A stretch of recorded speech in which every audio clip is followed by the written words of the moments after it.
BFM Business, Intégral Placement, le Club Imo. Et pour le Club Imo, comme chaque semaine, c'est Olivier Marin. Bonjour Olivier. Bonjour. Olivier Marin, rédacteur en chef du Club Imo, Explore Imo, Le Figaro. Avec vous, on dresse un panorama de ce secteur immobilier et on commence par les tout derniers indicateurs de marché ce matin. Avec le neuf qui plonge et l'ancien qui fait de la résistance, beaucoup d'indicateurs effectivement cette semaine. Alors on commence par le neuf avec des nouvelles qui ne sont pas terribles. Tout d'abord, selon la dernière note de conjoncture de l'INSEE, eh bien, les promoteurs immobiliers indiquent qu'au mois d'octobre, la demande de logements neufs baisse. Encore, c'est le plus bas niveau enregistré depuis 1991 et d'ailleurs les voyants sont au rouge puisque selon le ministère du Logement, des ventes qui chutent de moins 8% sur un an au premier semestre et côté construction, des mises en chantier qui vont mal en recul, moins 5% entre juillet et septembre 2014 par rapport à la même période précédente et sur un an, le nombre de logements neufs mis en chantier de 301 000 unités, c'est une baisse de plus de 11%. Bon, il y a que du rouge, vous avez quand même réussi à dénicher un ou deux chiffres positifs. Alors, en cherchant, en grattant un petit peu, on arrive toujours à trouver quelques chiffres qui sont positifs. Alors, petite embellie dans ces chiffres, ça concerne les permis de construire. Ce sont les mises en chantier de demain, de juillet à septembre 2014. Ils ont progressé de 3,3% pour s'établir à 103 000. Un rebond qui marque une tendance ou pas? Eh bien non, les professionnels indiquent que les chiffres sont gonflés par l'envolée des résidences avec services, résidences étudiantes, résidences seniors sur un an. Tout ce qui est l'immobilier géré. Voilà, sur un an, les permis de construire chutent et diminuent, moins 14% d'août 2013 à août 2014. Est-ce qu'il y a quand même des raisons, Olivier, d'espérer dans une reprise de l'activité quand on regarde le neuf, par exemple? Il faut être optimiste. Comme vous l'êtes, je pense. Il faut y croire. Alors oui, bien sûr, si des mesures du plan de relance du logement neuf sont véritablement mises en place, c'est-à-dire la mobilisation foncière, c'est-à-dire la libération des terrains constructibles, la simplification des normes, l'amélioration effective du prêt à taux zéro, il ne faudrait pas toucher à tout ce qui peut soutenir l'accession. Et puis surtout, pour les investisseurs, l'aménagement du dispositif Pinel, des formules à 6 ans avec une réduction d'impôt de 12%, jusqu'à 12 ans avec une réduction d'impôt de 21%. Sur le prix d'acquisition du bien, s'il est voté en l'état, je dis bien s'il est voté en l'état, la possibilité de louer à ses ascendants-descendants, le zonage géographique plus favorable, le Pinel devrait légèrement booster l'activité en 2015. On attend le retour des investisseurs. On vient d'évoquer l'immobilier neuf. Si on regarde l'ancien, cette fois, les indicateurs semblent plus mitigés, plus contrastés. Oui, absolument. C'est vraiment de la résistance. La baisse des prix se poursuit, mais pas partout et pas au même rythme. Et d'ailleurs, au niveau national, l'indice notaire INSEE indique une baisse des prix de logements anciens. On est à moins 1,3% sur un an. On est à moins 4,4% depuis 2011. Le rythme des baisses ralentit. Les prix sont stables par rapport au trimestre précédent. Et comment évoluent les transactions, Olivier, dans ce... Eh bien, pas si mal que ça, finalement, parce qu'on entend dire aussi très souvent le marché s'effondre littéralement. Eh bien, l'ancien fait de la résistance. À la fin juin, le nombre de transactions réalisées au cours des 12 derniers mois est estimé à 735 000. C'est une hausse de 9% sur un an. Au plus haut, on a atteint 840 000. Au plus bas, 600 000. 735 000, c'est pas si mal que ça. On est dans un marché d'acheteurs-vendeurs actuellement.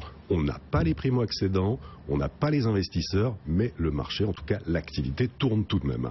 En Ile-de-France, il faut noter d'ailleurs, les notaires l'ont indiqué hier, près de 40 000 logements anciens ont été vendus de juin à août. Là aussi, c'est un signe. On est à 9% d'augmentation sur un an. Et à Paris, les notaires indiquent que les prix moyens des appartements anciens repartent même légèrement à la hausse. 8 180 € par mètre carré. Là aussi, est-ce que c'est un signe? Non. Selon les avant-contrats des notaires, les prix devraient descendre à 8 050 € à la fin du mois de décembre, prix moyen mètre carré. En tout cas, le nombre de biens proposés à la vente est en hausse et les délais de vente s'allongent. Allez, on quitte un instant le monde des chiffres pour un petit peu de nouvelles technologies encore dans l'immobilier, c'est ça? Oui, avec notamment le salon Rent qui se tient en ce moment et jusqu'à ce soir au Palais Brongniart, Bourse de Paris, salon qui fait le lien entre l'immobilier et les nouvelles technologies. Alors, il y a des véritables enjeux, on en prend conscience, c'est la mutation, la révolution digitale. Les acteurs du marché savent qu'il y a 13 millions de Français qui consultent chaque mois des sites immobiliers, c'est pas n'importe quoi.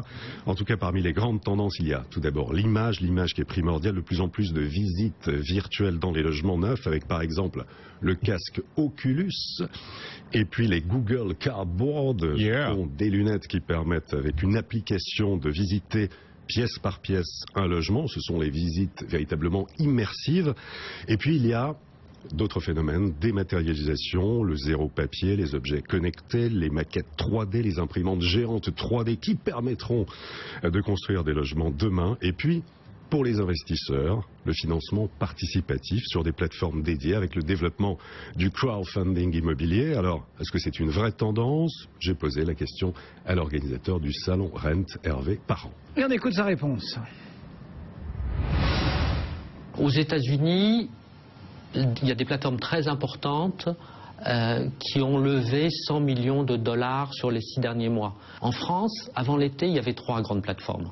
Aujourd'hui, on parle de 6 plateformes connues. Ça me semble une vraie bonne idée qui peut se développer quand, par exemple, on veut financer une opération immobilière locale et que ce sont des investisseurs du coin qui connaissent les possibilités et les besoins de leur marché, parce que c'est autour de chez eux, et là, il y a un vrai plus. Voilà, le patron de ce salon Rent, un salon immobilier des nouvelles technologies ouvert jusqu'à ce jeudi soir au Palais Brongniart. Interview qu'on peut bien sûr retrouver sur le site du Figaro, lefigaro.fr, rubrique immobilier sur explorimo.com. À présent, Olivier, comme chaque semaine, vous nous emmenez rêver en visitant un bien de prestige vendu récemment. Un beau placement plaisir, on peut dire ça, une maison avec jardin en plein Paris. On est dans le calme d'une petite voie privée du 16e arrondissement. On est du côté du quartier du Ranelagh. C'est un petit hôtel particulier, Napoléon III, sans vis-à-vis direct. Surface 400 mètres carrés. Alors le bien se compose de 12 pièces principales, un séjour de 50 mètres carrés, un jardin de 380 mètres carrés. Le bâtiment est sur 4 étages, un balcon, 3 terrasses, cuisine équipée, 2 salles de bain. Il dispose d'une salle de sport intérieure et d'une piscine, bien vendue récemment par Daniel Féot autour de 6 millions d'euros. Et l'acquéreur est Je dirais un Français. Un Suisse? Eh bien, c'est un Italien. Un Italien. Bon. J'étais plus proche. Non, plus proche. On a une frontière aussi. Il faut être beau joueur. Bon, clair. Merci beaucoup Olivier Marin pour le Club Immo Explorimo, le Figaro. À la semaine prochaine.